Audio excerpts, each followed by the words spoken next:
Welcome to your video representation video tutorial on importing and working with audio files, part 1.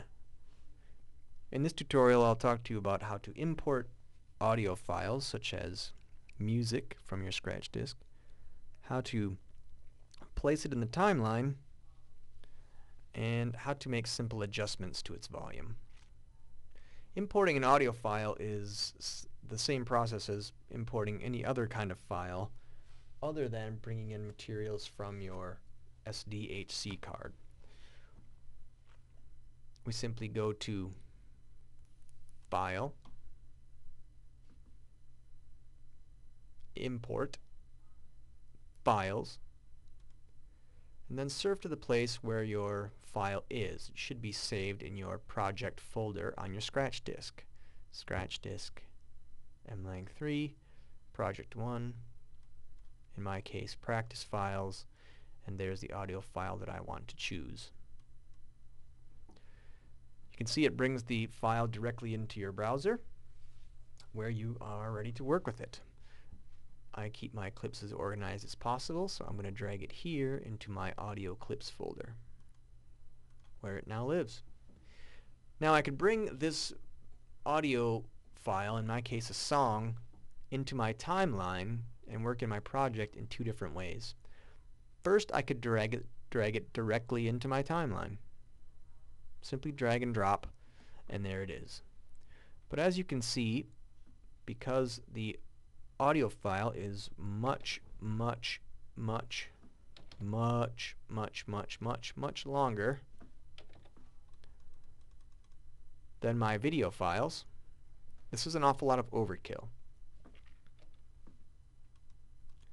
I prefer to have a slightly more tidy option, and we'll bring in only the part of the music that I want to actually use. So I'm going to delete this clip and go to plan B. I can also work with an audio file the same way I work with any video file, that is, in the viewer. If I double click it, it will appear here in the viewer. As you can see, I have waveforms that are visual representations of the sound in the track. In the viewer, I can make a variety of changes. I can start by listening to the track.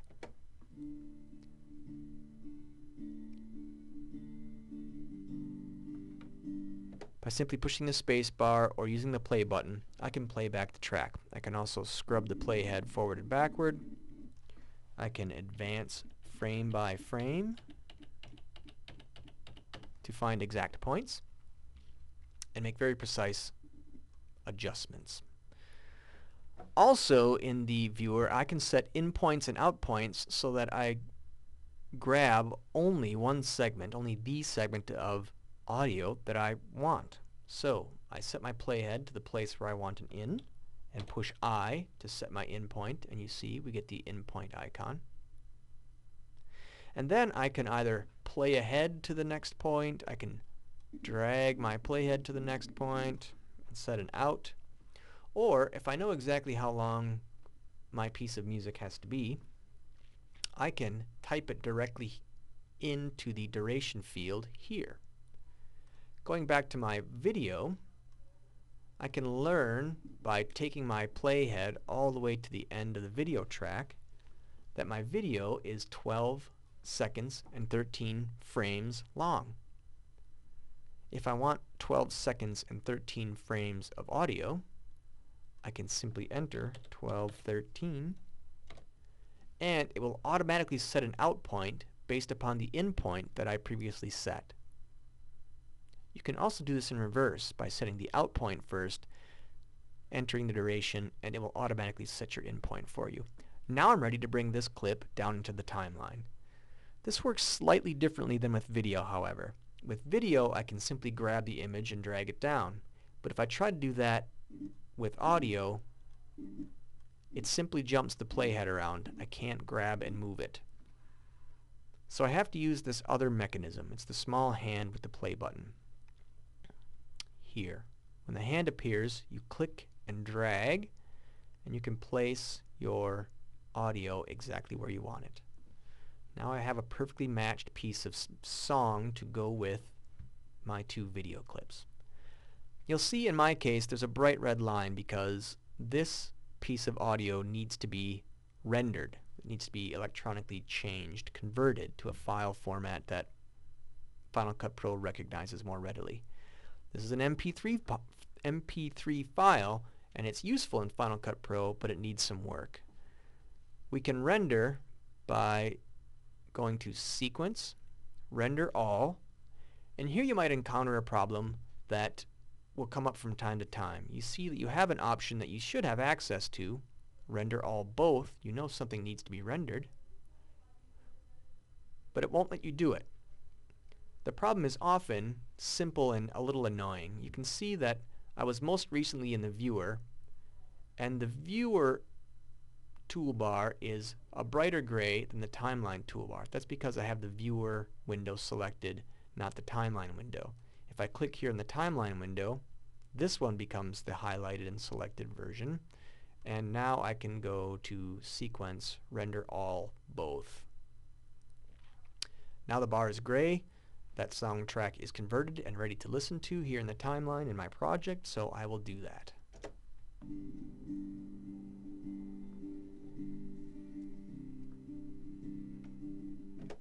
You can see the corresponding audio meters as the music plays to give me an idea of where the sound level is. Now in this first track, in the hoeing track, I would really prefer that the music be simple background, gentle, subtle background to the diegetic sound of the track, but as it stands, they compete with one another.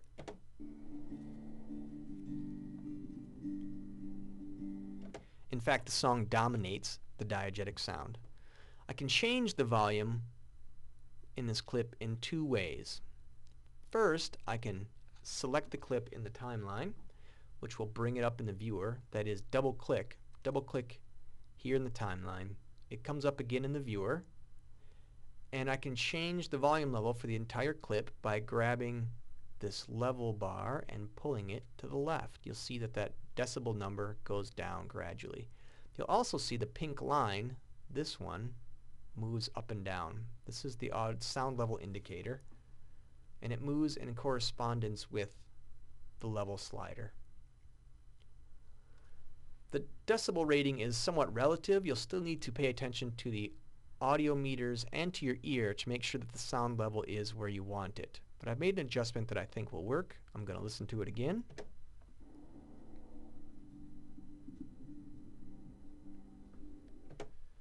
And still the song is a bit higher than I like. I want more prominence out of my diegetic sound. One more change.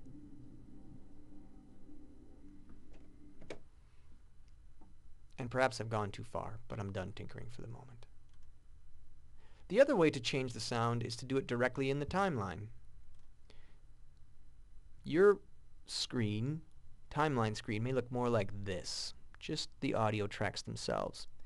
We can get this same sound level bar to appear down here in the timeline by clicking this button here. It's a roller coaster looking button.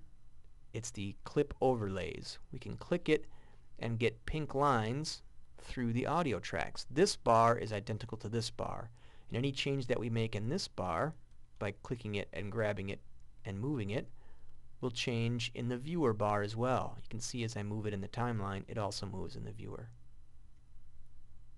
We'll make a small adjustment. I had it at -17. We'll go up to -15 and try it again.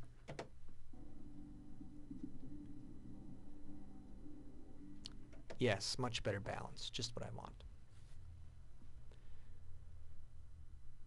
The last thing you might want to try is to take out the sound, the diegetic sound, connected to a clip, to a video clip that is.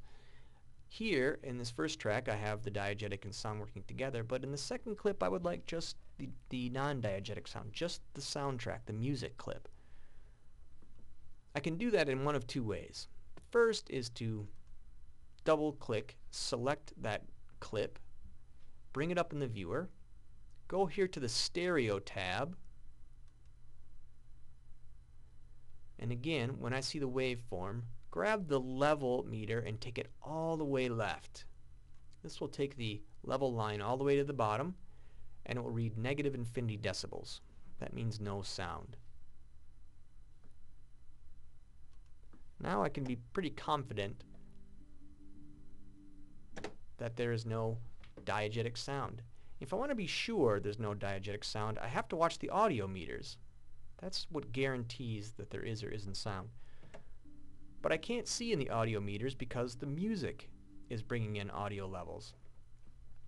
What I can do is mute certain soundtracks with these green buttons on the far left side of the timeline. I can mute tracks 3 and 4, which are the tracks where the song resides, and it will gray them out. That means they won't be picked up. And if I play it again, with the song muted, you can see there's no action on the audio meters. The second way to take out sound from a clip is to simply delete the audio tracks. If I select a clip, would like to delete them, but you can see that when I select the sound clip, the video clip is highlighted as well. And if I press delete, it deletes them both. Not what you're going for.